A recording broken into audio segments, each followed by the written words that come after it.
녹화 시작했습니다. 자, 여러분 반갑습니다. 또 이렇게 일주일 만에 다시 뵙게 되네요. 지난주에 제가 그 방송 시작하면서 녹화를 안 해가지고 끝나고 난 뒤에 다시 녹음을 했어요. 그래가지고 지금 보내드리는데, 요즘 보니까 저희들 지금 하는 과정에 참여하시는 분들이 갈수록 줄어요. 왜냐면 그냥 그거 보시는 게 편하신 건가 싶어서. 그래도 라이브로 참석을 많이 해주시면 훨씬 분위기가 좀 살 것 같아요. 자, 지난 시간에 우리가 했던 책이 2030 축의 전환이라는 책을 했습니다. 그래서 어떤 그 일주일 상간에 또 어떤 여러분들이 이 삶에다가 그 내용을 좀 반영을 하셨는지 모르겠어요. 흔히 이렇게 이야기를 합니다. 해원의 시대라는 이야기를 많이 해서 해원, 원한 맺힌 곳이 풀려지는 세상, 이런 이야기를 쓰는 곳도 있어요. 그런데 우리 국내만 해도 한동안 이렇게 개발도 안 되고 늘 이렇게 뭐 소외되었던 그런 땅들이 갑자기 그린벨트가 풀리면서 대박이 나고 막 이러죠. 그러니까 그게 원한이 있던 곳이 다 풀린다, 이래서 해원이라 그러는데, 지난번에 우리가 했던 2030 축의 전환 같은 책도 결국에는 아프리카라고 하는 지역이 인류 역사 이래로 계속해서 소외되었잖아요. 오늘도 이제 그 내용을 다루는 책인데, 그런데 앞으로는 어떻게 된다? 2030년도가 되면 아프리카가 세계의 중심이 된다라는 이야기였죠. 축이 전환된다, 이 이야기를 가지고 지난 시간에 우리가 한번 봤는데, 그리고 또 기억나는 게 뭐 있을까요? 어떤 축이 변화된다 그랬던가요? 도시화는 계속 가속화된다. 여성 우먼 파워가 확장된다. 그리고 실버 세대가 강력한 소비 집단으로 등장을 한다. 그리고 새로운 중산층이 대두된다. 지금 미국이나 유럽 쪽이 강력한 소비 집단으로 존재하고 있는데, 2030년도가 되면 우리 동남아 쪽에 있는 중국을 포함한 인도, 이쪽에 약 10억 명의 사람이 새로운 중산층으로 등극을 하게 된다라는 중요한 이야기를 했었어요. 그렇게 되면 그 사람들이 이제 고기도 더 먹으려고 할 거고요, 자동차도 더 많이 타려고 할 거고, 그렇게 했을 때 우리 지구가 가지고 있는 자원의 한계, 이것을 어떻게 해결할 것이냐, 이게 이제 굉장히 중요한 문제다라는 등의 이야기를 우리가 지난 시간에 우리가 배웠던 겁니다. 그러면 이걸 우리 삶 속에 이렇게 한번 반영을 하셔서 나름의 생존 전략을 한 개라도 이렇게 수립하시기를 바라는 차원에서 지금 하고 있는 게 우리 언택트 시대 생존 독서 30권 읽기입니다. 그래서 단순히 책만 읽고 말아버리면 될 일은 아니고 어떻게 반영할 건지, 그래서 어디에든 이제 포스트를 꼽을 거냐, 이런 생각들 좀 해보시고, 도시화가 가속된다고 하니까 서울에도 집을 하나씩 사셔야 될 것 같은데 지금 전원 생활을 꿈꾸고 계시는 분들은 생각도 좀 달리 하시고 이렇게 하셔야 될 것 같아요. 자, 오늘은 총균세라는 책, 지난번에 잠깐 말씀을 드렸어요. 사실은 순서로 보면 이 책을 먼저 읽었어야 좋았겠죠. 순서로 보면. 그런데 지금 시대적 트렌드로 보면 이 책은 벌써 고전에 속하는 1972년도에 그 고민으로부터 시작된 책이니까 꽤나 오래된 책이고, 지난주에 했던 책은 최근에 나온 책이어서 먼저 좀 다뤄봤습니다. 그렇게 이해하시고 한번 보도록 할게요. 자, 지금 책 한번 목록을 보시겠습니까? 처음에 리딩으로 리드하라. 모든 리더는 책을 읽는다. 책을 읽는다고 리더가 되는 것은 아니지만 모든 리더는 책을 읽고 있다. 그 개념이었죠. 두 번째가 좋은 사람에게만 좋은 사람이면 돼. NQ 주스 늘리겠다고 이것저것 돌아다니면서 분답게 살지 마라. 지금 있는 사람이나 잘해라. 그 속에 행복이 있다. 뭐 이런 이야기였죠. 왜 분답게 돌아다녔죠, 우리가? 왜 이것저것 사람들 만나려고 그렇게 애를 쓰면서 살죠? 그 이유는 딴 데 있는 게 아니라 그렇게 해야 내가 살아갈 수 있다라는 생각 때문에 그렇죠. 그런데 살아보면 막상 그 인간관계가 넓다고 해서 특별히 삶의 밀도가 높아지는 건 아니다라는 이야기가 되었고요.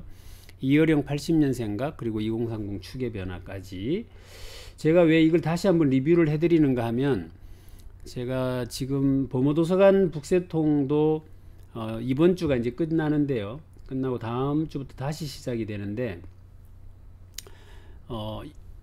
뭐 한 학기 동안 읽은 책 제목을 이야기해 보세요라고 하면 기억을 못 하시더라고요.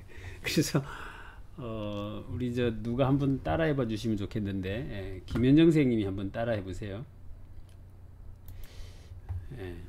네. 책 제목이라도 읽은 놈이 책 제목이라도 읽은 놈이 책 제목도 안 읽은 놈보다는 책 제목도 안 읽은 놈보다는 무조건 낫다.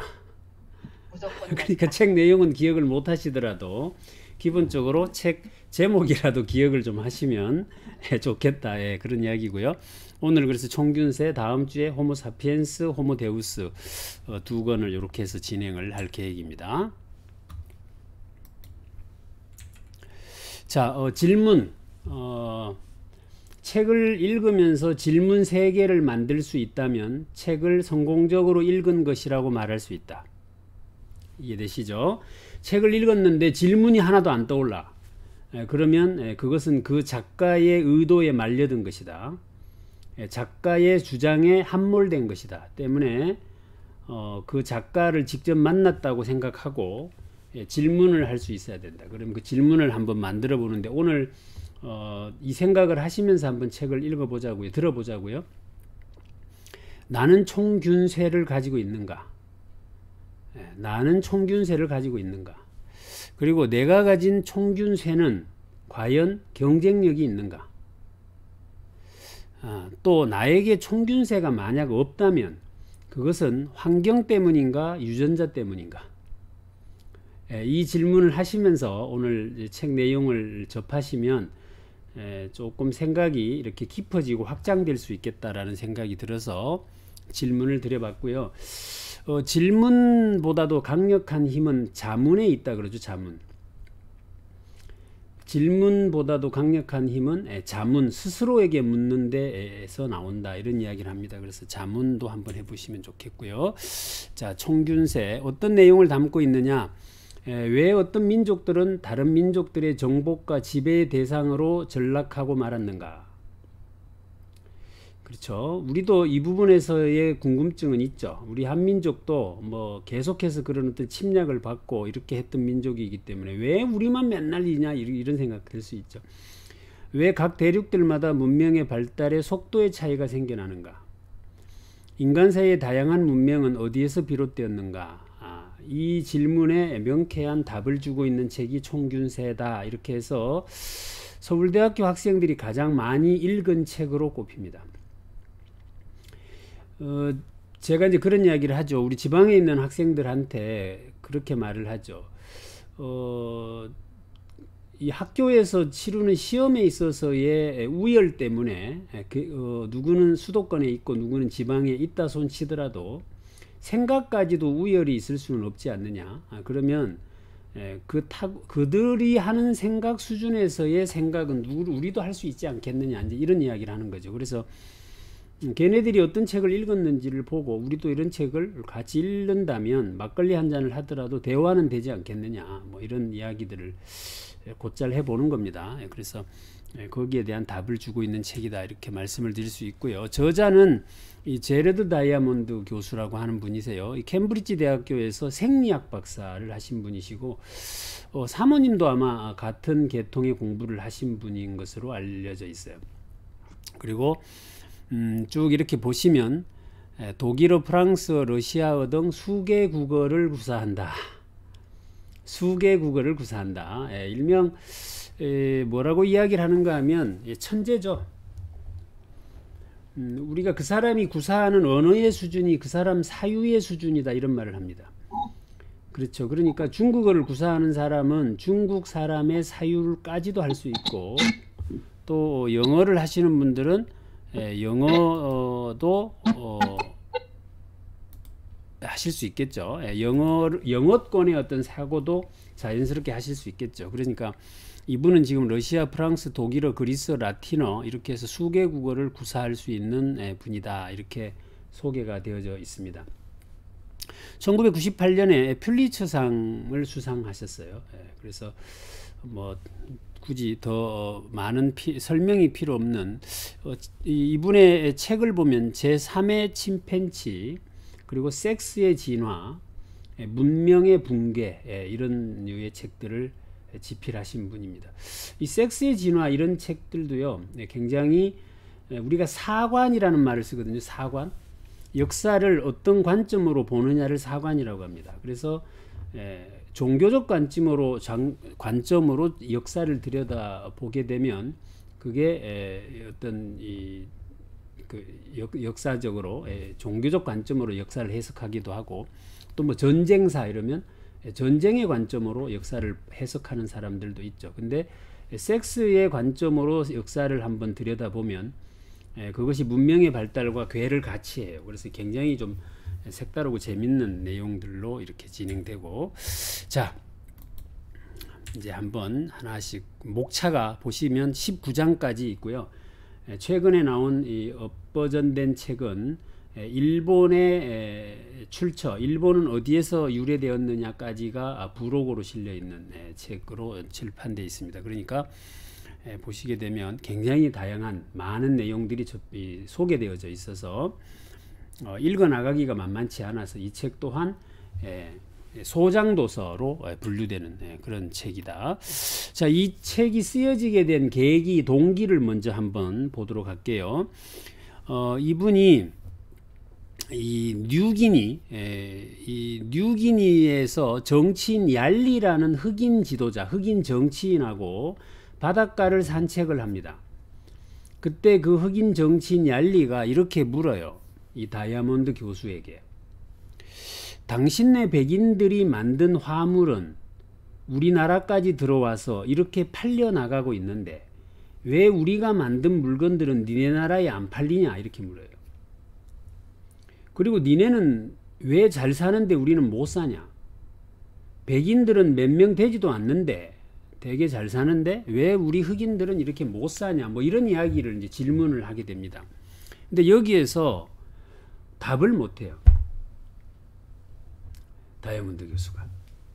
왜 우리는, 너는 잘 사는데 우리는 못 사냐? 이렇게 물었는데 답을 못 하죠. 그래서 이것이 계기가 되어서 이제 연구를 하기 시작을 하고, 그 질문에 대한 답이 총균세라는 책으로 나와져 있는 것이다라는 거죠. 예를 들어 볼게요. 여러분들의 자녀분이 예를 들면 제 아들이 저보고 아빠는 왜 그렇게 못 살아? 라고 물었다. 그러면 뭐라고 답하실래요? 뭐 열심히 살지 않아서 그래, 아니면 뭐 너가 할아버지가 유산을 많이 안 물려줘서 그래, 어떤 말도 못합니다. 왜? 너희 할아버지가 나한테 유산을 많이 안 물려줘서 그래 라고 이야기를 하면 나도 니한테 물려주는 부분에서 여러가지 걸림이 생기기 때문에 말 못하고, 열심히 안 살아서 그래 라고 말하기도 좀 그렇고, 뭐 이게 아주 어중간하다. 그래서 이제 이 질문으로부터 이제 시작된 책이다. 조금 더 구체적으로 질문을 한번 보면은요, 왜 어떤 민족들은 다른 민족들의 정복과 지배의 대상으로 전락하고 말았고, 왜 각 대륙들마다 문명의 발달 속도에 차이가 생겨나는가?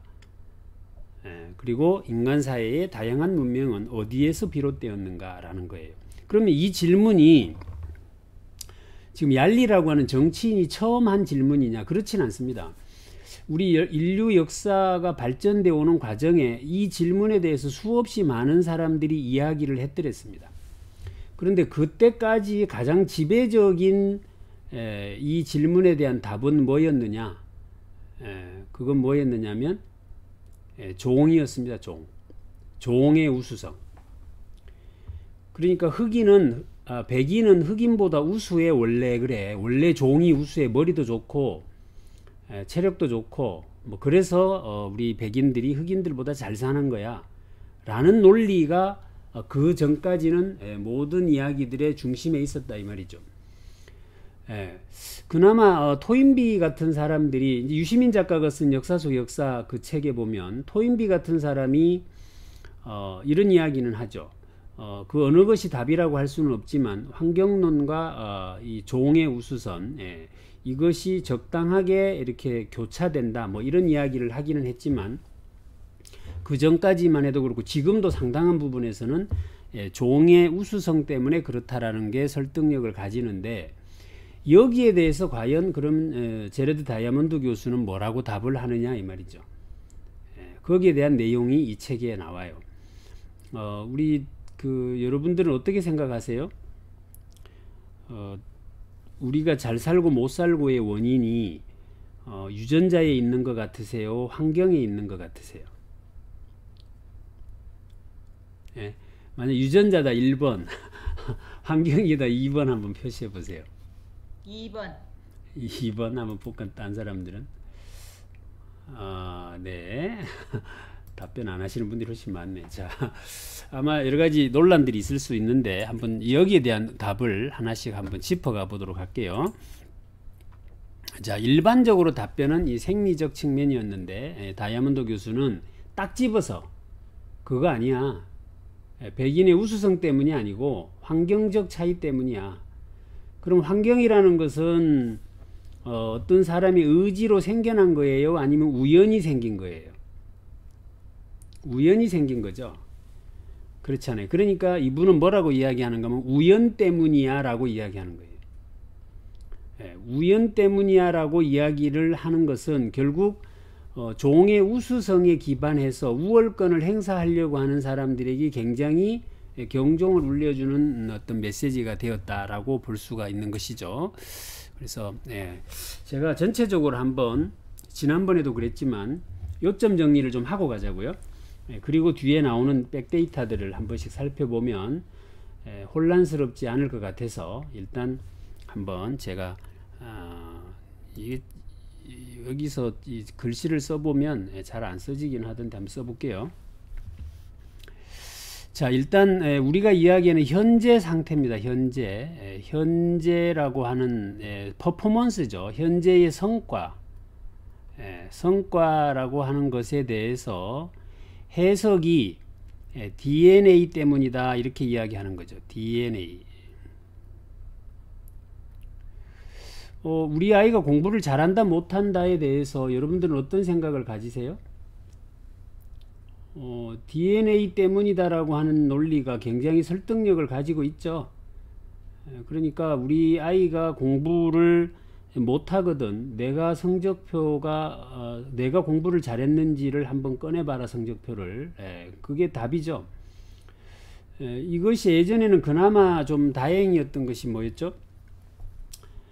공부를 잘한 사람이 머리가 좀 나쁜 사람하고 결혼을 해요. 그래서 이게 적당히 이렇게 균형을 찾아가는 세상이었는데 지금은 어떻죠? 공부를 잘하는 사람이 공부를 잘하는 사람하고 결혼을 해요. 그리고 공부를 잘하는 사람들은 어김없이 뭐예요? 세월이 흘러서 기득권을 확보했기 때문에 잘 살아요. 그러니까 잘 살면서 공부도 잘하는 머리 좋은 사람들끼리 결혼을 하니까 이게 종의 그 어떤 영양 차이가 급격히 벌어지고 있는 것이 요즘의 세상이죠. 그런 이야기들의 모든 핵심에는 DNA 탓이다라고 이야기를 하고 있는 것이죠. 그런데 여기에 대해서 지금 제레드 다이아몬드 교수는 뭐라고 이야기를 하는가 하면 환경 때문이다 이렇게 말하는 겁니다. 환경 때문이다. 이 환경론을 이야기했던 대표적인 사람 기억나시는 분 있으세요? 맹모 삼천지교 기억나시죠? 맹자의 어머니가 우리 아이가 공부를 잘하고 못하고는 환경 탓이다. 그래서 뭐 공동묘지를 거쳐서 뭐 학교까지 이사간 스토리는 다들 아시는 이야기잖아요. 그런데 여기서 제레드 다이아몬드 교수는 그 환경 중에 무슨 환경 이렇게 물었는 거예요. 그것이 농업이 가능한 환경. 농업이라고 하는 것이 가능한 환경, 즉 농업혁명이라고 하는 것이 일어날 수 있느냐 없느냐의 문제였다라고 결론을 내버리는 겁니다. 그러니까 아프리카가 유럽보다 또는 이 미국이나 이런 나라들보다 못 사는 이유는 너네들이 머리가 좋고 종이 우수해서가 아니고 니네가 살고 있는 곳은 농사가 가능하잖아 그 이야기를 한 거죠. 자, 그러면 농업이라고 하는 것이 어떤 혁명을 일으켰는지에 대해서 먼저 한번 우리가 볼 필요가 있죠. 농업은 기본적으로 정착 생활을 가능하게 했습니다. 정착. 수렵 채집업을 하면서 막 산천초목 쫓아다니면서 살던 이 인류가 농업을 통해서 정착을 하게 되죠. 이 정착을 하게 되는 것은 결국 곡식이라고 하는 것 때문에 그렇습니다. 어떤 식물을 심어서 그것을 가지고 재배할 수 있게 되었다라는 이야기죠. 그러니까 곡식을 재배하면서 정착을 하게 되니까 이 사람들이 모여 살게 되죠. 모여 산다. 요걸 우리나라 요즘 말로는 뭐라고 하는가 하면 도시화 이렇게 말합니다. 도시화. 도시에 모여 살기 시작하는 것이죠. 그러니까 도시화라고 하는 것은 결국 어떤 현상을 또다시 초래하죠. 지금은 뭐 자연환경 파괴 뭐 이렇게 이야기를 하지만 이것은 분업이라는 것을 가능하게 합니다. 분업. 분업은 어떤 것을 가져오게 하는가 하면요. 전문가를 만들어내게 됩니다. 전문가. 그렇습니까? 분업은 전문가를 만들어내죠. 전문가들이 하는 일들이 뭐냐면 결국 기술이라고 하는 것을 발전시키게 하죠. 이렇게 됩니다. 그죠? 그럼 기술이라는 게 뭡니까? 이 기술이라고 하는 것이 결국 나오는 것이 우리가 말하는 쇠가 나오고요. 그걸로 총도 만들고 그래요. 그러니까 이분이 총균세라는 이야기를 하는 것에서 쭉 타지고 들어가면 농사가 가능했기 때문이다라는 이야기를 하고 있는 것이죠. 자, 그 다음에 이 농업이라고 하는 놈은 또 어떤 것을 가져오게 되는가 하면 잉여라고 하는 것을 가져옵니다. 잉여. 뭘 하면 남아요. 수렵 채집하던 사람들은 오늘 산에 올라가서 노루 한 마리 잡으면 이틀 먹고 또 떨어질만 하면 그 다음날 가서 또 한 마리 잡으면 돼요. 그러니까 이 사람들에게는 잉여가 없습니다. 그렇죠. 그런데 농사는 사시사철 짓는 게 아니잖아요. 봄에 씨 뿌려서 여름 지나서 가을에 추수하고 나면 그 일정 기간은 또 못해요. 그러니 그 단기간에 잉여라고 하는 문제가 생겨요. 그 잉여라고 하는 것은 뭐를 가져오는가 하면 소유를 가져옵니다. 소유. 소유의 많고 적음을 우리는 뭐라고 부르죠? 계급이라고 부르죠. 그러니까 무산자, 유산자라고 하는 개념이 탄생을 하는 거죠. 그렇습니까? 예. 그러니까 잉여는 소유를 낳고 계급을 낳죠. 그 다음에 잉여는 또 뭘 낳죠? 저장 문제가 생깁니다. 저장. 잉여로 남은 것을 저장하지 않으면 썩어서 버려야 돼요. 그러니까 이것을 저장해야 하는 문제가 생겨나는 것이죠. 이 저장은 결국 기술입니다. 요것이 요렇게 갈 수 있겠죠. 그러면 여기서 잉여는 무엇이 만들어냅니까? 이 분업이 만들어냅니다. 그렇죠. 분업이라고 하는 놈이 잉여를 만들어내고 그것이 소유 계급으로 가고 저장하게 된다. 그리고 기술이 발달한다. 또 잉여는 뭘 만들어내죠? 운반의 문제를 나타냅니다. 운반. 왜냐하면 이쪽 지역에서 남는 것과 저쪽 지역에서 남는 것을 서로 맞바꿔 먹으려고 하는 일이 벌어지겠죠. 맞바꿔 먹으려면 이것을 가지고 다녀야 돼요. 근데 가지고 다니는 걸 우리는 운송이라고 하는데 이 운송의 수단 문제가 생깁니다. 운반의 수단. 아시겠지만 이 운송의 수단이 산업혁명을 가져왔죠.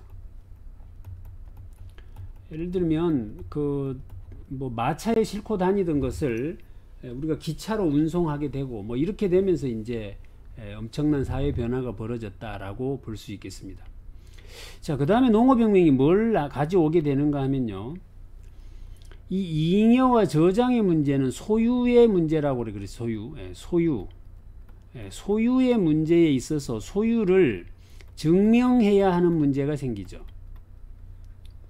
소유를 증명하려면 뭐가 필요합니까? 문자가 필요합니다. 이 땅이 내 땅이다라는 걸 증명하려면 뭐 말로 해서 될 일이 아니잖아요. 이게 이제 문자화 되어져야 될 필요가 있는 것이죠. 그렇습니까? 또 한 가지 소유에 대한 문제는 내가 가진 재산을 내 자식에게 물려주고 싶은 거예요. 내가 가진 재산을 나는 모르는 사람이 가져가면 원치 않잖아요. 그러면 요놈이 내 자식이라는 걸 어떻게 증명합니까? 그렇잖아요. 이놈이 내 자식이라는 걸 증명할 수 있는 방법은 유일하게 하나밖에 없습니다. 뭐죠? 일부 일처제입니다. 여자가 딴 데 시집을 2번, 3번 가면 그 자식이 내 자식인지 남의 자식인지 몰라요. 이 문제가 있는 거예요. 그래서 일부 일처제라고 하는 인류 최고의 발명품이 탄생을 하는 겁니다. 이건 이제 소유의 문제죠. 그러니까 그것을 하나의 씨족이라고 부르고 그 씨를 증명하는데 뭐가 사용됩니까? 족보라는 게 이제 나오는 것들이죠. 이게 다 뭐예요? 문자와 관계된 것들이죠. 그래서 소유를 어떻게 증명할 거냐의 문제로 갔다라는 것이죠. 그래서 여기서 말하는 이 문자라고 하는 것이 어떻게 돼요? 기록을 하게 되고, 기록은 시행착오를 적게 하게 하고, 시행착오를 줄여주게 되고, 시행착오가 줄어드니까 계속 발전을 하게 되고, 이 문제로 가는 것이죠. 그러니까 이것도 결국 따지고 들어가니까 뭐예요? 농업혁명이라고 하는 거하고 맞닥뜨려져 있다라는 것을 우리가 볼 수가 있겠습니다. 그리고 한 가지 이제 재밌는 것이 뭐냐면 여기서 이렇게 한번 뻗어 볼게요. 이게 가축이에요, 가축. 농업혁명은 이 곡식을 심어서 생겨나는 잉여의 어떤 혁명이기도 하지만 가축을 키워서 생겨나는 혁명이기도 한 것이죠. 자, 그러면 가축이라는 놈이 우리에게 가져다 주는 건 뭐죠? 노동력을 줄여주죠. 노동력을 줄여줍니다. 또 뭐가 있죠? 고기를 주죠. 고기를 주니까 우리가 풀만 먹고 살던 사람에 비해서 굉장히 건강해지고요. 키도 크고 이렇게 됩니다. 그러니까 네덜란드 사람들이 지금도 덩치가 크고 굉장히 체력이 좋잖아요. 체격이. 그 이유가 옛날 상업혁명 시대에 잘 먹어서 그래. 잘 먹어서. 이네들이. 그러니까 우리나라도 지금 이제 외국에 내놔도 어디 이렇게 주눅 들지 않을 만큼 덩치가 크잖아요. 잘 먹어서 고기를 많이 먹어서 그렇죠. 또 말고 또 뭐가 있습니까? 이게 가죽을 주죠. 가죽. 그죠? 그리고 또 뭘 주죠? 이게 군사력의 상징이기도 합니다. 군사의 전술이 바뀌어요. 동물들을 활용하기 시작하면서. 그런데 이것들은 사실은 아주 지역적인 것들이고요. 가축이 우리에게 준 최고의 선물이 있어요. 그게 뭐예요? 균이에요, 균. 가축이 지 몸에 가지고 있던 균이 사람들하고 같이 살게 되면서 사람 몸으로 옮겨왔다. 사람 몸으로 옮겨오면서 사람들이 어떻게 돼요? 굉장히 많이 질병에 노출되죠. 하지만 그 덕분에 우리 몸에 뭐가 생겼다? 항체가 생겼다. 그런데 농업이 안 되는 지역의 애들은 균을 구경을 못한 거죠. 그랬더니 결과적으로 어떻게 돼요? 이 항체가 없다. 면역력이 없다. 그래서 결국에 그네들은 이 균으로부터의 공격을 받았다. 자, 이 이야기입니다. 이 이야기. 자, 그래서 여기 이제 조금 더 들어가면 여기 문자라고 하는 것에서 나오는 이야기가 사람들이 시간으로부터의 여유가 생기죠. 시간의 여유. 이 시간의 여유라고 하는 것이 상상을 하게 만들죠. 상상. 이것이 이제 호모 사피엔스에서 하라리 교수가 하는 이야기의 핵심입니다. 시간이 남으니까 할 일이 없잖아요. 그러니까 뭐 오만 상상을 하기 시작하죠. 이 상상을 해서 만들어내는 것들이 이 세상에 존재하지도 않는 것을 있다고 구라를 치기 시작하죠. 구라를. 그래서 상상력이라는 말은 우리 경상도에서 하는 말로는 구라친다 이러죠. 구라를 치는 능력이 급격히 발달하기 시작하죠.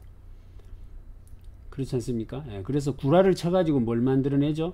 종교를 만들어내고요. 종교를 만들어내고 화폐도 만들어내고요. 특히나 뭘 만들어내요? 이데올로기를 만들어내죠.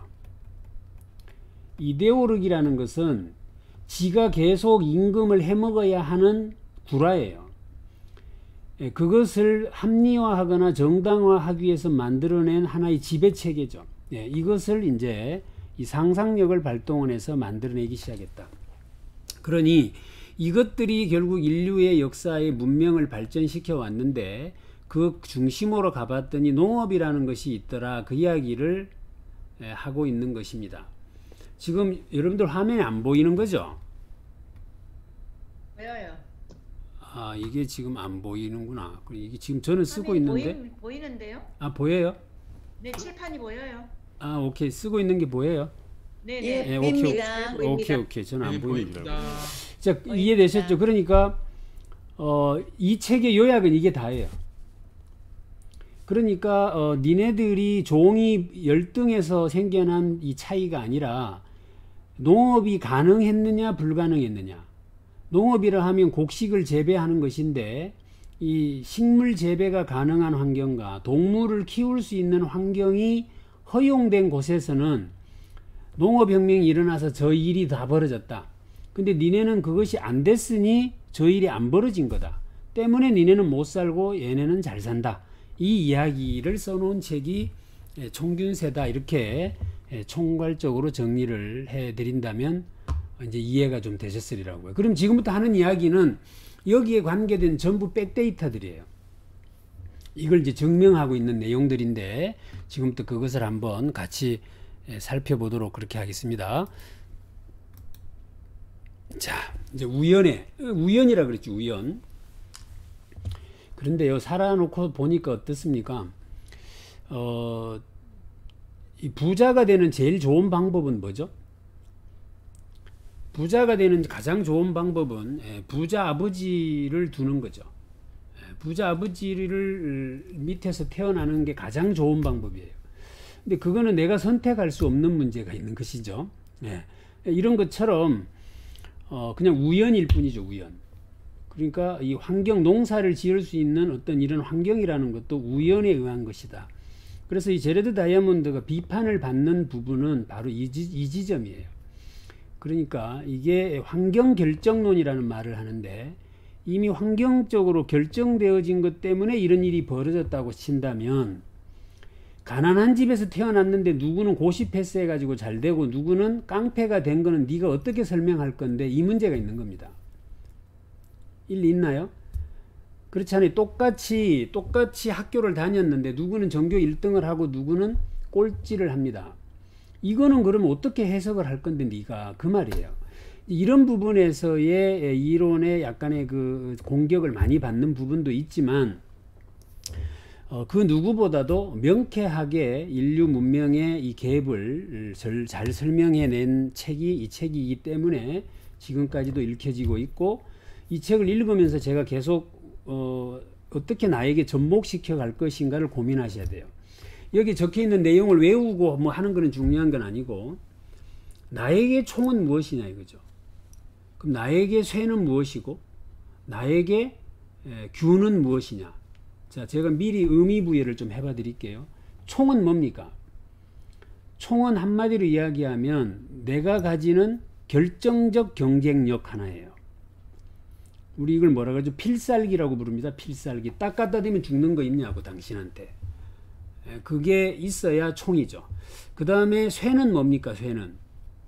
쇠는 내가 가진 여러 가지 역량들을 총체적으로 이야기하는 게 쇠다. 이렇게 말한다면 균은 뭐죠? 균은 보이지 않잖아요. 그런데 전파력을 가지죠. 그렇다면 우리가 요즘 말로 해석을 한다면 당신의 보이지 않는 영향력이 뭐냐는 거죠. 그 이야기를 들 수 있겠습니다. 그래서 나에게 총균세다 이렇게 이야기하면 나에게 그것이 무엇인지를 생각하면서 이 책을 읽어보시면 여러 가지 도움이 될 거고. 자, 우연의 종류 첫 번째가 뭐다? 대륙마다 존재하는 동물군의 차이.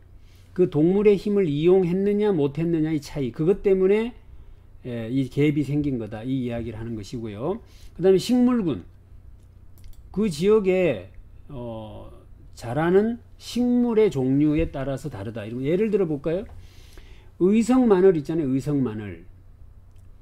의성 마늘이 다른 마늘보다는 비싸지 않습니까? 예, 그래서 우리도 의성 마늘 농사 지어야지 싶어서 의성 마늘을 시장에서 사다가 강원도에다 심으면 그게 의성 마늘이 됩니까? 안 됩니까?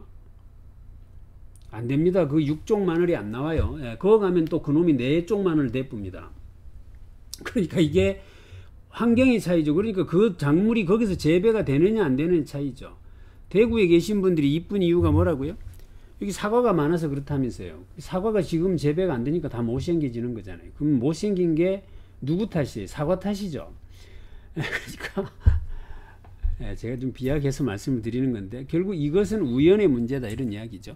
다음에 물건의 유무, 생활 양식의 변화. 즉 예를 들어서 아까 농업혁명은 잉여 생산물이 나온다 그랬어요. 저장해야 되죠. 저장하려면 토기가 필요하죠. 토기 담아야 될 거 아니에요. 그릇에다가. 그래서 토기라는 게 나오게 되고 토기가 생기니까 거기다 물을 담고 물을 담으니까 끓이게 되고 그러니까 거기다 데쳐 먹게 되고 데쳐서 말리니까 저장이 생긴 거죠. 그러니까 저장을 오랫동안 할 수 있게 되니까 예를 들어 여름에는 비타민 풍부하게 먹다가 겨울에는 식물이 없으니까 비타민을 못 먹는단 말이에요. 그런데 이것을 데쳐 놨다가 말려서 끓여 먹으니까 비타민을 겨울에도 먹게 되는 거죠. 그러니까 어떻게 돼요? 사람들의 영양분이 균형감을 갖추게 됐다라는 것이죠. 이런 이야기의 논리입니다. 그래서 저기 보면 아이가 젖을 일찍 뗀답니다. 그렇게 하니까 풍부하게 먹으니까. 그럼 어떻게 돼요? 아이가 젖을 빨리 떼니까 출산 주기가 짧아지죠. 출산 주기가 짧아지니까 인구가 늘죠. 인구가 느니까 도시화가 더 급격히 지속되죠. 이런 일이 가속화되어지게 되었다라는 이야기를 지금 설명하고 있는 것이다. 이렇게 보시면 되겠습니다. 그 다음에 대형 포유류, 그러니까 우리가 말하는 지금 소나 이런 것들이죠. 이것들이 노동력을 덜어주게 되고 사냥과 채집, 이동 뭐 이런 것을 통해서 정착을 하게 되고 그렇게 하다가 이동은 어떻게 돼요? 이동하려면 짐이 간소해야 돼요. 그렇죠. 여기서 저기로 가려면 짐을 간소하게 하니까 소유하지 않으려고 하죠. 그런데 정착을 하게 되니까 어떻게 됩니까? 소유하려고 하게 되죠. 이것이 이제 지금 우리가 살고 있는 모습의 전형적인 모습을 만들어내게 되었다라는 논리로 이렇게 해석을 설명을 하고 계신 것이다 라는 것을 볼 수 있어요. 이 농업혁명에 대해서 이 하라리 교수는 유발 하라리는 이 다이아몬드 교수하고는 조금 다른 관점의 이야기를 일부 합니다. 사피엔스에서 하라리는 이렇게 이야기를 하죠. 농업혁명은 인류 최대의 사기극이다 이렇게 이야기합니다. 왜 사기라고 부르느냐면 이런 거예요. 농업혁명이 일어나서 정착을 하게 되고 막 떠돌이처럼 살다가 한 군데 모여 사니까 또 풍부하게 먹으니까 니네들의 삶이 좋아질 거야 라고 했는데 막상 어떻게 됐죠? 막상 들여다보면 훨씬 더 삶이 힘들어졌어요. 여러분들 지금 정착 생활 하시니까 편하세요? 요새 다들 여행 가고 싶어서 난리잖아요. 왜 여행 가고 싶은 거예요? 떠돌아다니고 싶은 거죠 지금. 그러니까 수렵 채집을 하던 시대 사람으로 돌아가고 싶어하는 욕망이 갈수록 커지는 거다. 이 말은 지금 정착 생활을 통해서 우리가 누리고 있는 이 삶의 모습이라는 것이 그렇게 우리를 행복하게 하지 못했다 때문에 사기친 거다 이래 말하는 겁니다. 그래서 이제 하라리 교수는 그렇게 말을 하지만 전체적인 맥락에 있어서는 맥을 같이 하는 내용들이다 이렇게 볼 수 있겠습니다. 자, 아까 말씀드린 대로 뭐예요? 동물은 뭘 줬다? 고기를 줬고 가죽을 줬고 군사력으로 이용되고 노동력을 대체해 줬다. 이 부분에서 전쟁에서 말이 굉장히 중요해졌다. 왜? 기동력 때문에 그렇죠.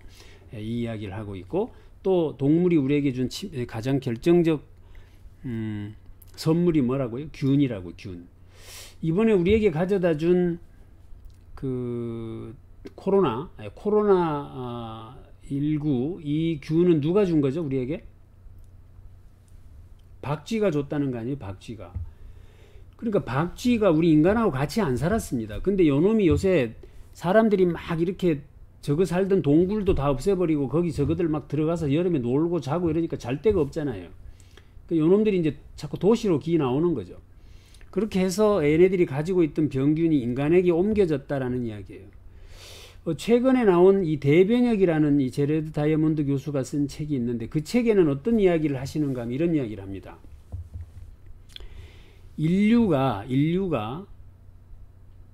적이 명확하지 않았다. 공공의 적이 명확하지 않았다. 인류가 지금까지 전 세계 인류가 한꺼번에 똘똘 뭉쳐서 싸우려면 힘을 합치려면 공공의 적이 분명해야 돼요. 예를 들어서 우리나라가 국민을 똘똘 뭉치게 하는 방법은요. 우리나라에 누가 쳐들어오면 우리가 똘똘 뭉쳐요. 이걸 정치적으로 이용할 수도 있습니다. 어느 국민들을 똘똘 뭉치게 하려면 전쟁을 일으켜버리면 돼요. 그러면 국민들이 단합을 해버립니다. 그러니까 적이 분명하면 단합이 되는 거죠. 이 논리로 본다면 왜 지구촌이 지금까지 단합하지 못했느냐. 적이 나라마다 다 달라요. 그러니까 다 자기 팔을 자기가 흔드는 일이 벌어졌던 것이죠. 그런데 지금 인류에게 뭐가 생긴 거죠? 공공의 적이 생겼어요, 안 생겼어요? 생겼어요. 생겼죠. 코로나. 예. 그러니까 이게 인류가 똘똘 뭉칠 수 있는 절호의 기회가 왔다라고 이야기를 하는 겁니다. 이게 이제 우리 기후 변화의 문제인데 이제 그런 이야기를 조금 이제 하고 있어요. 그래서 어쨌든 이 동물이 우리에게 준 선물이 균이다라고 이야기를 하고 있어요. 물론 그 전에 돌아가신 분들 입장에서 보면 땅을 치고 억울해할 일이지만 그렇잖아요. 근데 그 후손들 입장에서 보면 우리에게 면역력을 가져다 준 거니까 선물이죠. 그 다음에 이제 우연의 종류가 대륙마다 지정학적 특징이 달랐다는 거예요. 지정학적 특징이 어떤 특징이 달랐느냐. 이제 이건 왜 그러면 농업이 아메리카나 아프리카나 남아메리카 쪽에서는 농사를 안 지었냐 그럼? 그거 아니에요. 그것도 농사를 지었어요. 그런데 왜 거기는 그러면은 농업이 발전하지 못했느냐? 왜 유라시아나 이쪽에서는 농업이 발전했는데 그거에 대한 질문에 답을 하고 있는 건데 그거는 답이 이렇게 됩니다. 여기 지도를 먼저 한번 보여드리면 요거죠. 보시게 되면 이 아프리카 쪽은 이렇게 세로로 이렇게 길쭉해요. 세로로 지형 자체가. 남아메리카도 이렇게 세로로 이렇게 길쭉하죠. 지형이. 그런데 유라시아는 이렇게 수평으로 되어 있습니다. 이 말은 무슨 말이냐면 이게 이도고 이게 경도죠. 이도가 같은 지역은 여기서 심는 농작물이 여기도 심을 수 있어요. 기후가 같으니까. 그런데 세로로 길쭉하면 여기서 심는 농작물을 여기다 못 심습니다. 그러니까 여기 있는 농사 기술이 여기로 전파되지 않은 거죠. 명쾌한 해석 아닙니까? 여기에 대한 논박 자료들도 혹시 한번 관심 있으신 분들은 찾아보세요. 제레드 다이아몬드에게 웃기는 소리 하지 마라라고 막 아주 신랄하게 공격하는 내용들도 있긴 있어요. 하지만 어찌됐든 그 이야기예요. 그래서 이쪽은 이렇게 쭉 전파되어져서 왔는데 이쪽은 그것이 전파되지 않았다라는 이야기로 해석을 합니다. 일리가 있는 것 같습니까? 네. 그 이야기고. 자, 다음에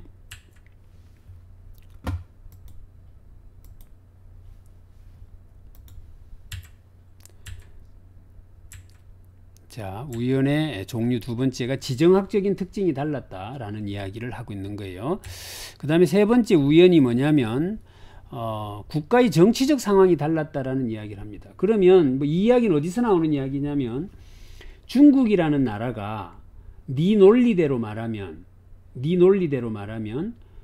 농업도 발달했고 역사가 뒤처진 것도 아니고 기술도 다 발달했고 그렇게 잘 나갔던 중국이 왜 지금은 저 모양이냐 이걸 묻는 거거든요.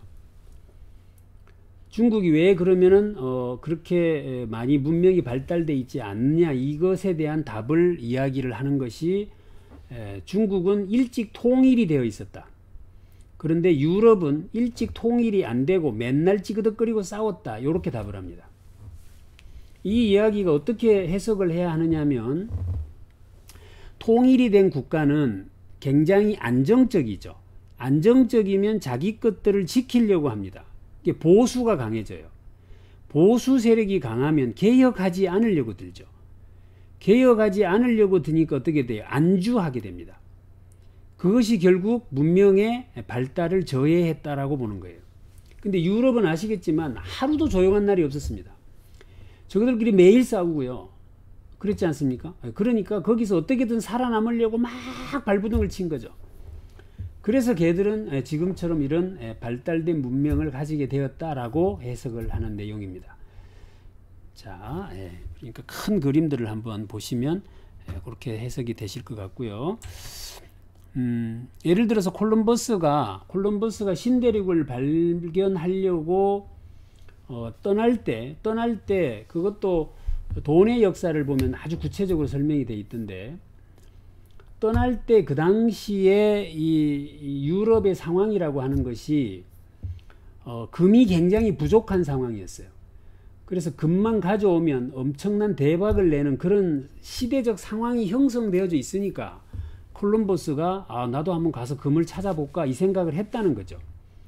그런데 정작 자기 나라에 가서 내가 지금 이거 신대륙 탐험하라고 하는데 돈 좀 대달라고 이야기를 하니까 누구도 안 도와주죠. 그런데 그 옆에 나라가 있는 거예요. 그럼 다른 나라에 가서 좀 도와달라고 하니까 그 나라에서는 도와주는 거죠.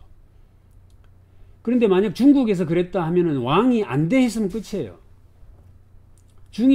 왕이 안 돼라고 해버렸으면 그걸로 끝나는 일인데 유럽은 그렇지 않았다.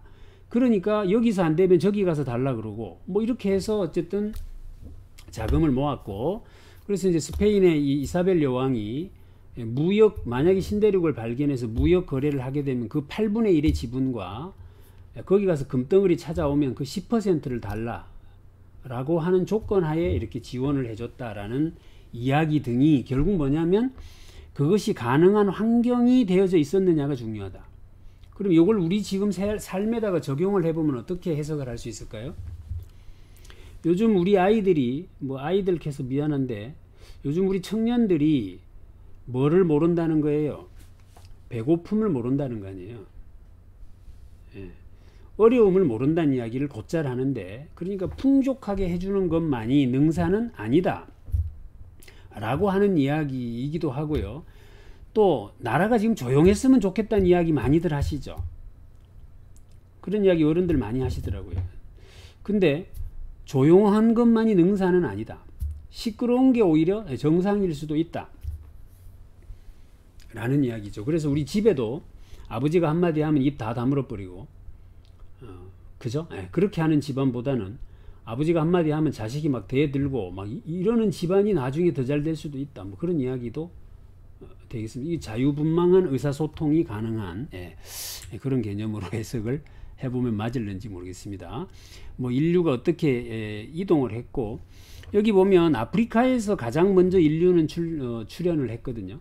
그러니까 거기서 가장 먼저 농사를 지었을 것이다라는 이야기예요. 그런데 그것이 왜 거기는 지금도 못 사느냐에 대한 이야기에서 지정학적인 특성이 있었다라는 이야기입니다. 재미가 없나요? 재밌습니다. 재밌습니까?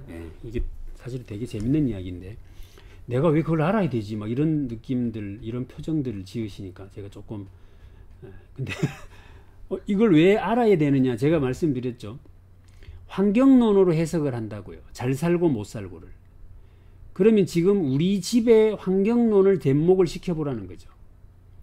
자, 그러면 지정학적으로 어떻게 해야 된다고요? 일사불란한 것보다는 시끄러운 게 낫다는 이야기입니다. 여기가 지금 유럽이 그래서 발달했다는 이야기니까, 이 이야기를 요즘 나오는 어떤 그 자기개발 서적과 관계해서 매칭을 해보면 뭐죠?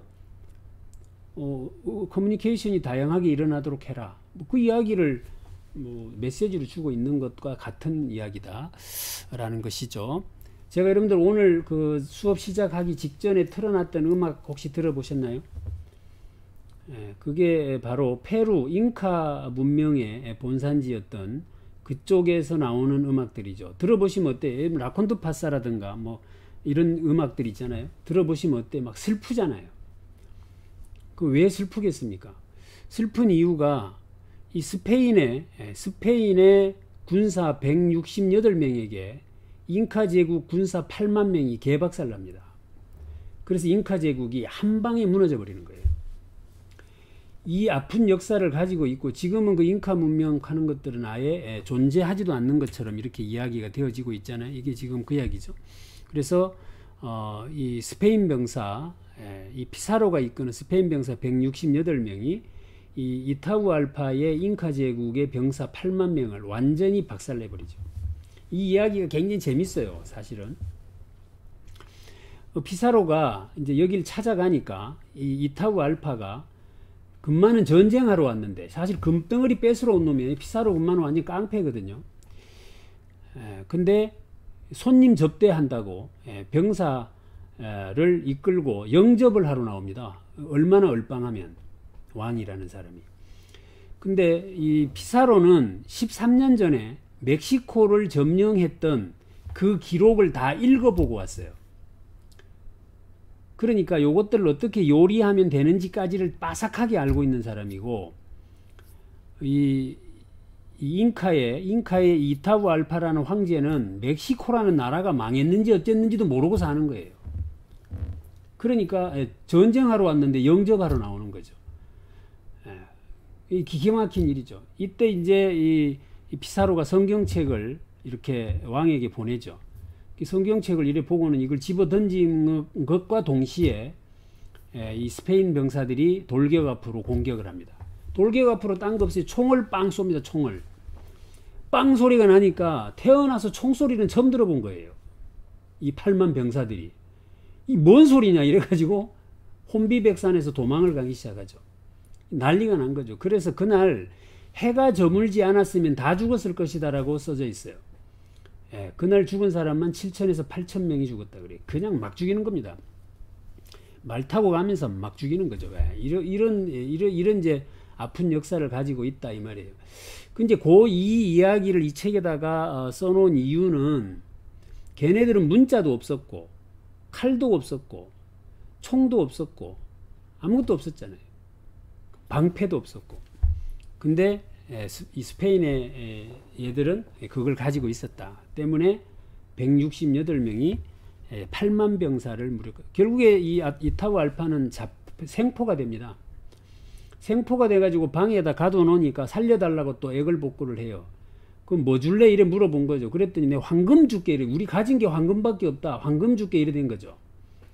그럼 황금 줘봐라. 이래 돼가지고 그 기록에 의하면 가로 세로가 6.8m에 5.3m인가 되는 방이 하나 있는데 그 방에다가 황금을 다 채워줬다는 거예요.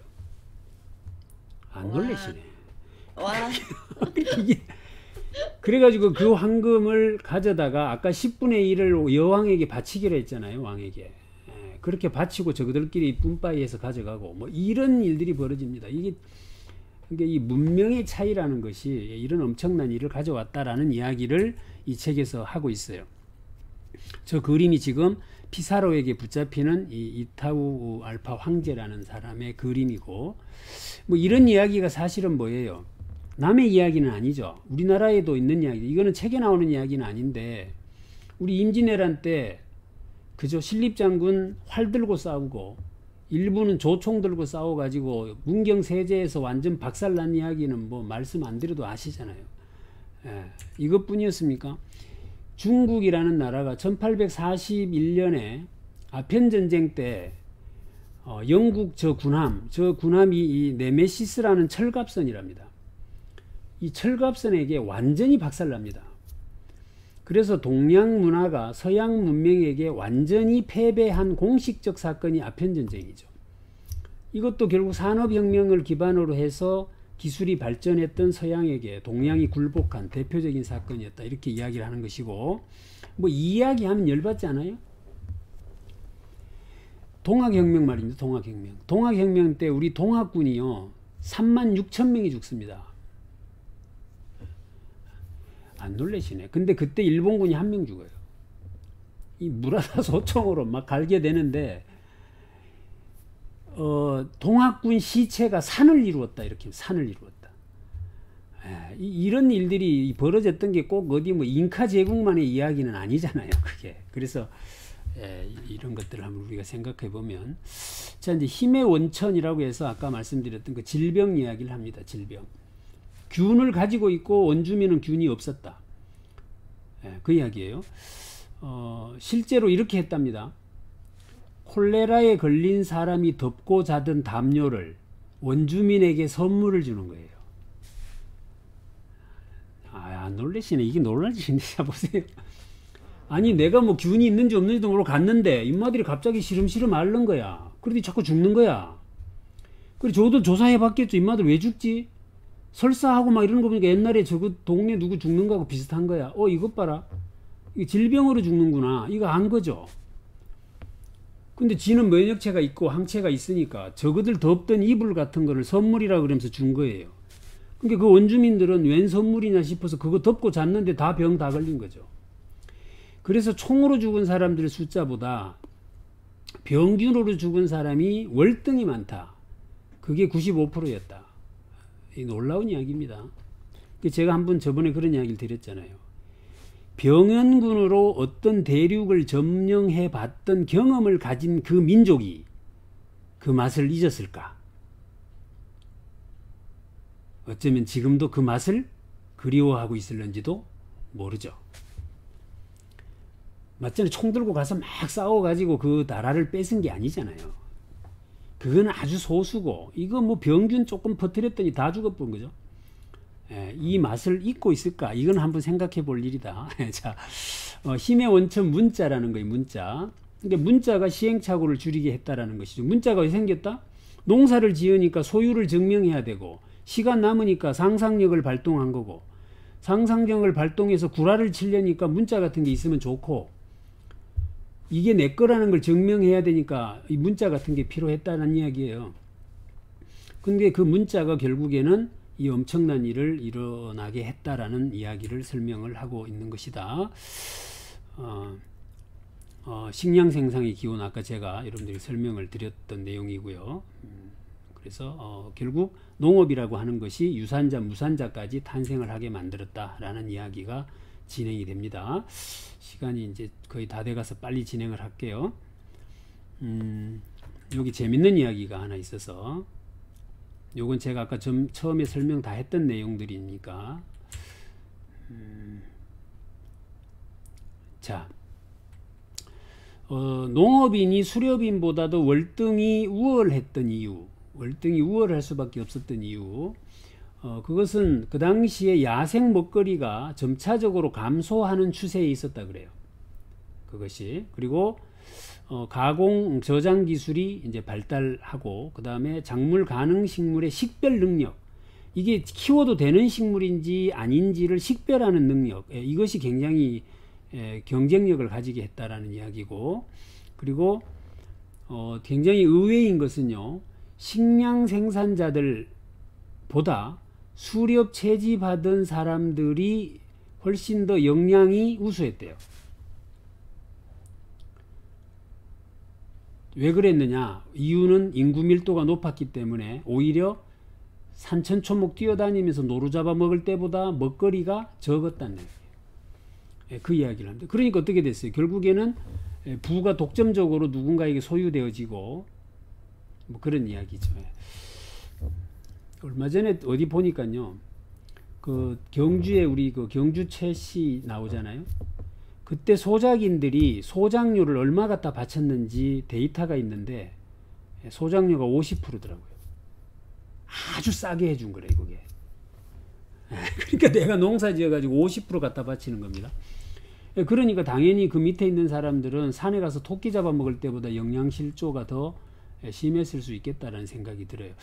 유라시아의 기후 조건에서 아주 재밌는 이야기가 있어서 제가 메모를 해본 거예요. 지중해성 기후, 이건 아시죠? 뭐 농작물 재배가 가능한 그 기후, 기후가 가장 특징적인 것은 아실 테고, 자웅동주형이라는 말이 나와요. 자웅동주형. 이게 뭐냐면 자화수분이 가능한 식물이 많대요. 유라시아에. 자화수분이라는 것은 지 스스로 수분을 할 수 있는 능력을 갖춘 식물들이죠. 이해되십니까? 그러니까 뭐 벌이나 이런 것들이 돌아다니면서 수분을 시켜주고 이렇게 안 해도 지 스스로 수분할 수. 여기서 이제 한번 우리가 배워볼 건 뭐예요? 우리 사람도 자가 수분이 가능한, 그런 인간으로 서야 독립이 되죠. 스스로 서지 못하는 것은 자가수분이 안 된다는 뜻이죠. 자가수분, 제가 농업을 배워서 조금 아는데요. 자가수분의 대표적인 작물이 감자입니다. 감자, 가지 이런 것들.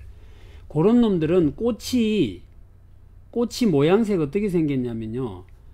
이렇게 땅바닥을 보고 있어요.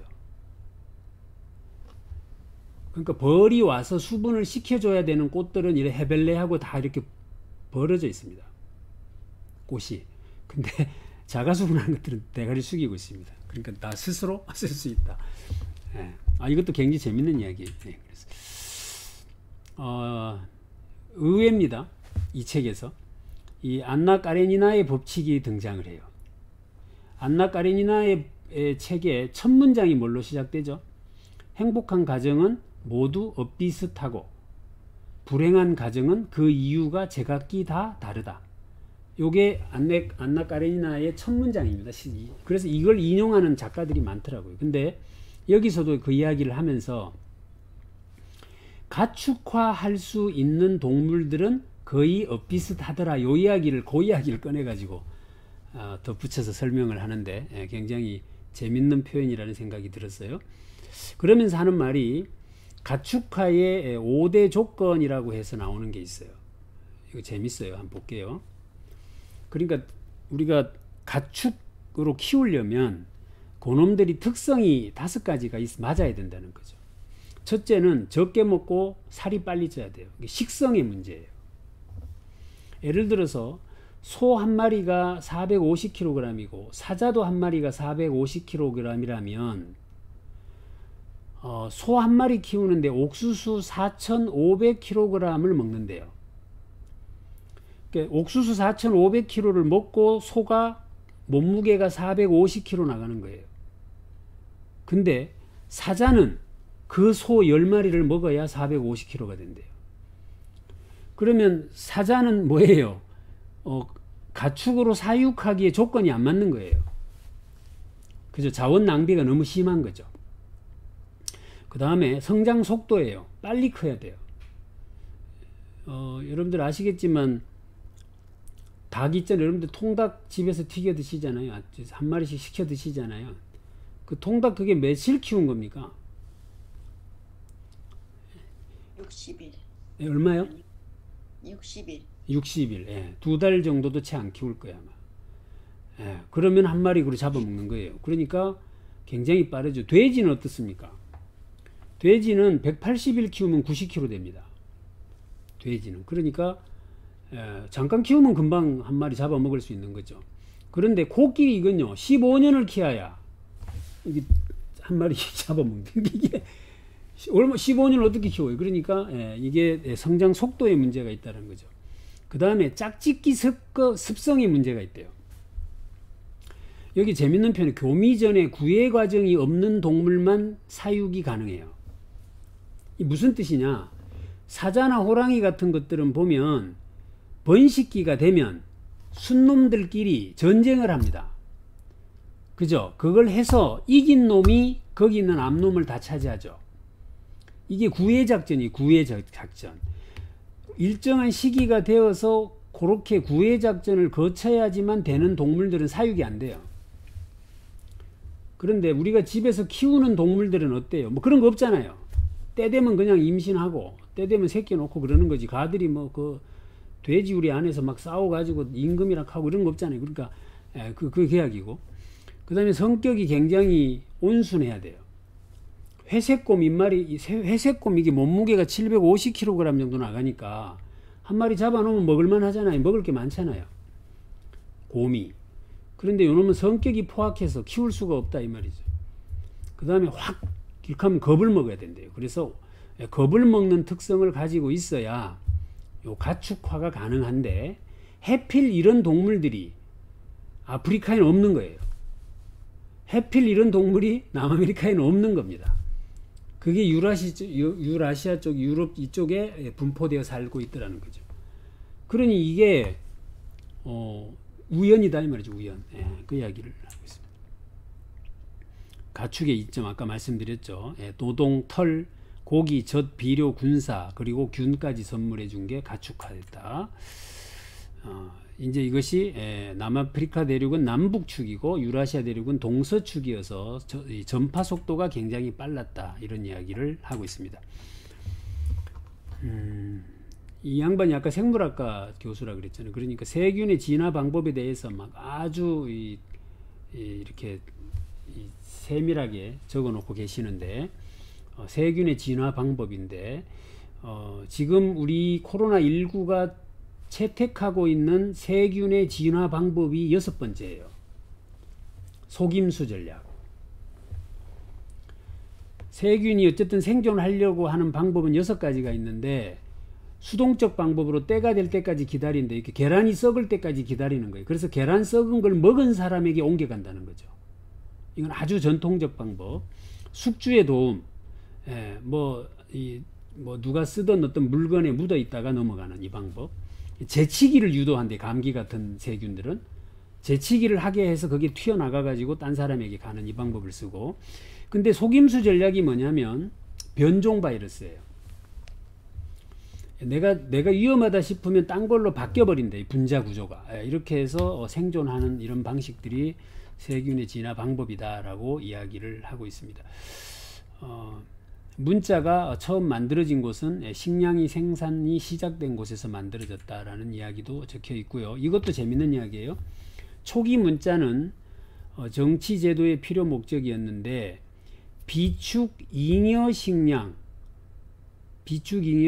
이것이 있던 사람들이 사용을 했다는 게 문자라는 것은. 그래서 최초의 문자가 어디에 쓰여졌는가 보니까 그 식량을 얼마나 저장했다 뭐 이런 것들을 기록하는 데 쓰여졌다라는 이야기도 하고, 이 도둑정치 이야기도 간단하게 한번 말씀을 드리면, 지배자가 평민들보다 안락한 생활을 유지하려면, 아까 뭐라 그랬죠? 농업혁명이 되니까 도시화가 됐어요. 밀집해서 사니까 거기에 소유와 무소유의 이 계급이 생겨났죠. 계급을 가진 자들이 자기의 권력을 계속 유지시켜 가려고 하면 거기 이데올로기가 필요합니다. 그러니까 내가 하늘에서 태어난 사람이야 라고 이 구라를 쳐야 될 거 아니에요. 그러면 그것들이 먹히는 정치 체계가 필요한 거죠. 이래서 이데올로기라는 걸 만들어내기 시작하는데, 그 이데올로기를 합리화하기 위한 행위를 이 사람은 도둑정치라고 이야기해요. 뭐라고 해놨는가 하면, 대중 무장해제 및 엘리트 계급을 무장시켰다. 그 다음에 거둬들인 곡물을 대중이 좋아하는 일의 재분배를 적당히 해준다. 무력을 독점하고 공공질서를 유지해준다. 그리고 도둑정치를 정당화하는 이데올로기나 종교를 구성한다. 이런 것들을 통해서 무지한 대중들을 이렇게 지배하려고 했다라는 이야기를 하고 있습니다.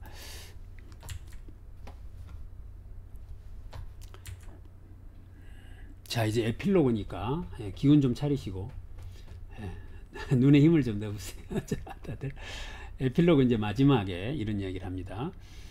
인간 궤적에 영향을 미치는 요소는 환경적 요소다. 가축화와 작물화가 대륙 간의 차이가 있었다. 그 이야기고, 확산과 이동 속도에서 영향을 대륙 간의 차이가 있었다. 그리고 대륙의 면적이나 전체 인구의 규모 차이, 이것 때문에 지금의 이 빈부 차이는 생겨났다라는 이야기를 해요. 자, 그러면 지난주에 우리가 읽었던 2030 추계 전환이라고 하는 책을 한번 보자고요. 그 책에서는 앞으로 아프리카가 패권을 가지게 된다는 이야기를 했거든요. 그러면 여기서 다이아몬드 교수가 이야기하는 이 환경적 열등감, 이것을 무엇이 극복하게 해주는 거예요, 지금? 기술이. 4차 산업혁명이라고 하는 기술이 이 양반이 이야기하는 이 문제를 해결해 줘 버린다는 거죠. 그러니까 그쪽 지역이 힘을 가지게 될 것이다라는 논리가 가능한 설명이 되죠. 맞나요? 그렇게 보시면 될 것 같고, 중국이 왜 유럽에게 추월을 당했느냐? 정치적으로 통일되어 있었다. 때문에 통일과 연결성이라는 것은 때때로 불이익이 될 수도 있다. 왜 그래? 안주하려고 하니까. 그런데 유럽은 전부 쪼개져 가지고 맨날 찌지고 뽑고 싸운다, 그죠? 그러니까 거기서 경쟁이 생기고 혁신이 생겨났다, 예, 이런 이야기를 하고 있습니다. 예. 그리고 여기는 뭐라고 해놨는가 하면 사하라 이남 아프리카인 오스트레일리아 원주민, 아메리카 원주민들이 세계를 지배하게 될 가능성은 여전히 희박하다, 이렇게 써놨어요. 그러니까 이 책이 지난번 책하고는 굉장히 대비가 된다라고 볼 수 있는 것이었다. 이제 마지막 일본인의 기원에 대한 이야기를 써놓고 있습니다. 일본의 기원. 이거 읽어보면 이제 우리나라 사람들이 조금 뭐 자긍심을 가져도 될는지 모르겠는데 일단 볼게요. 일본인의 기원은 세 가지인데, 첫째 조몬인, 거기 원래 살던 토촉 조몬인들이 진화를 했다라는 설이 하나 있고, 두 번째는 한국인이 대규모로 이동했다라는 이야기가 있어요. 그러니까 백제가 멸망을 하면서 대거 이동하고 했던 이야기들은 아시죠. 세 번째가 한국인 이주인과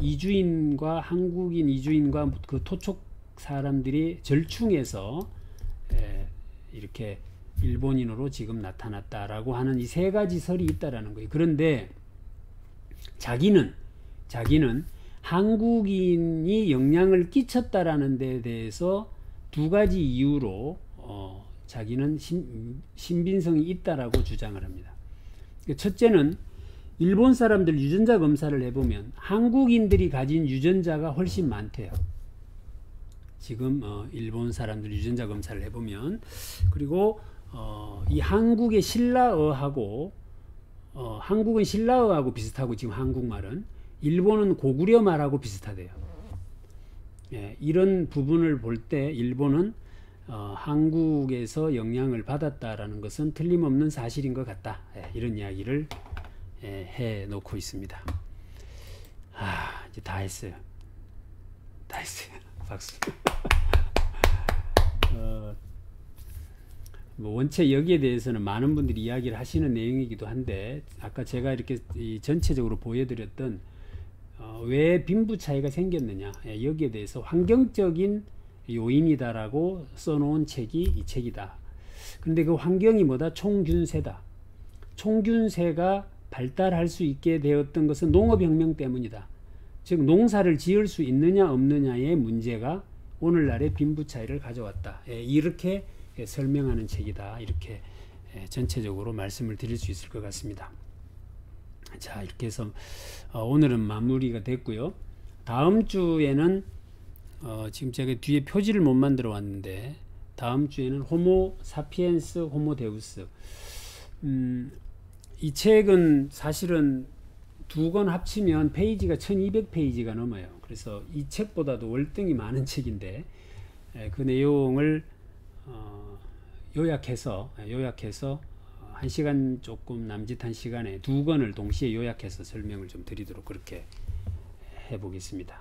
그래서 요 정도까지를 우리가 읽고 나면 아마 그 굉장히 무게 있는 내용들은 얼추 다 다룬 거예요. 그리고 나면 이제 동양으로 넘어가서 여러분 좋아하시는 최진석 교수님 책부터 좀 쭉 훑어나가고, 이렇게 해서 30권을 아마 15권 하면 한 학기가 끝날 거고, 그 다음에 다시 해서 2학기로 넘어가서 또 30권까지 진행을 할 그런 생각이니까 그렇게 이해하시면 되겠습니다. 혹시 누가 질문 있으신가요?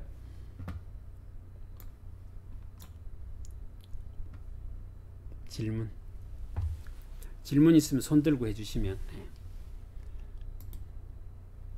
질문이 없어요. 자, 그러면 강제로 시킵니다. 이정숙 사장님 지난주 안 오셨더니 오늘 오셨네, 그죠? 책 출간하신 분이 저분이세요. 간단하게 책 자기 홍보 좀 하시면서 소감까지 한번 말씀을 해주시면 좋겠습니다.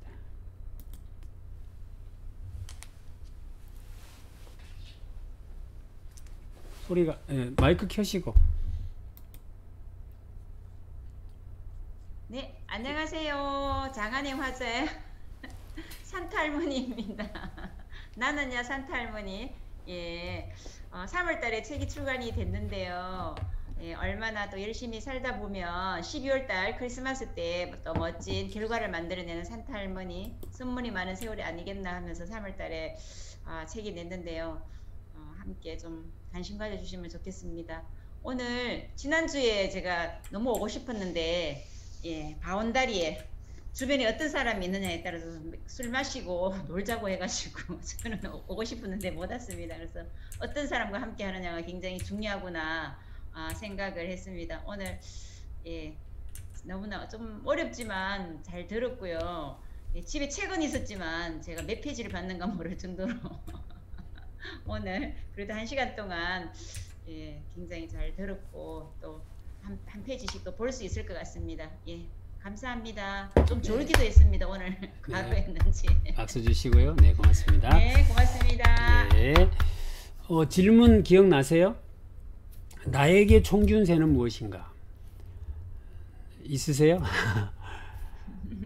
그냥 총 딱 쏘면 게임 끝나는 필살기가 하나씩 있으신지 한번 스스로 자문을 해보시고, 두 번째는 쇠라는 것은 산업을 이야기해요. 그러니까 그 여러 가지 이제 요소들을, 예를 들면 갑옷, 그죠? 갑옷도 쇠로 만들잖아요. 칼 쇠로 만들죠. 이런 여러 가지 이제 도구에 관계된 이야기입니다. 도구. 이것을 나는 가지고 있느냐. 그 다음에 규는 어떤 의미죠? 아까 말씀드린 대로 나는 살인 미소를 가지고 있다. 나는 말 한마디만 하면 사람이 전부 다 내 편이 된다. 뭐 어떤지 보이지 않는 영향력, 이것을 가지고 계시면 균을 가지고 있는 거죠. 그죠? 그래서 자, 또 한 분 이야기를 들어보도록 할게요. 지금 얼굴을 안 보여주시는데 장형영 선생님 한 말씀 해주실래요?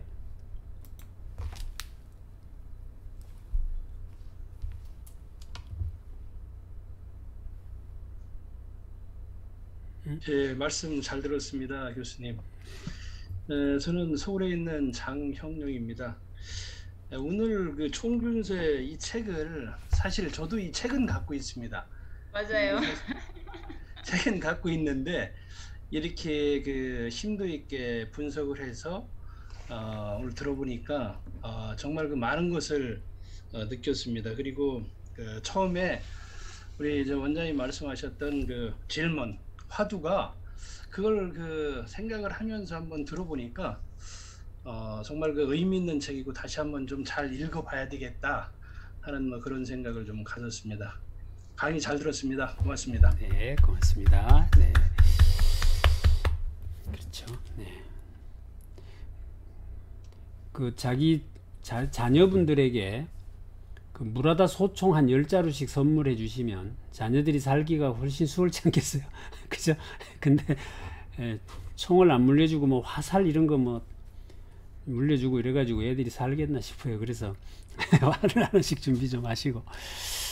또 한 분만 더 들어볼게요. 자, 혹시 한 말씀 하실 분? 정혜영 선생님 한 말씀 하실랍니까?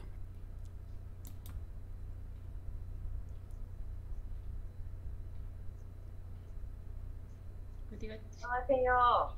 안녕하세요. 정혜영입니다. 안녕하세요. 저는 처음에 이제 질문보다 자문해라, 이게 또 확 와닿았는데, 교수님이 농협 혁명을 기반으로 해서 다 풀어주시는 게 굉장히 대단한 지도였었어요. 그리고 다시 이제 구체적으로 설명해 주셔서 굉장히 머리에 쏙쏙 들어오긴 했어요. 저도 살짝 졸긴 했지만 총균세의 확실한 뜻을 알게 돼서 되게 감사하고요. 제가 제 것으로 이거 총균세가 나한테 자문해서 이것이 무엇인가 또 자문해 볼 수 있는 시간이 될 것 같고, 이 책을 또 제가 펼쳐질 수 있는 제가 될 수 있어서 오늘 좋은 시간 주셔서 감사합니다. 네, 고맙습니다. 김은희 선생님 계셨네. 김은희 선생님 오랜만입니다. 한 말씀 듣고 마무리하겠습니다.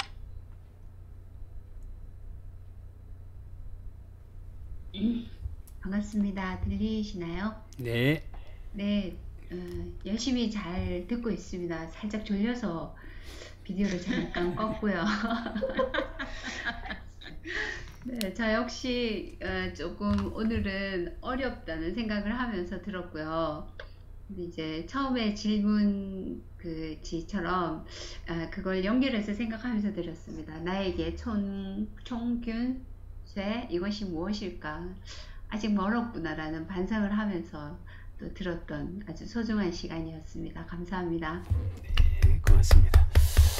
이게 이제 녹화돼서 지금 이렇게 올라가는데 여러분들 거기 들어가서 이렇게 보시는 분 손 한번 들어보실래요?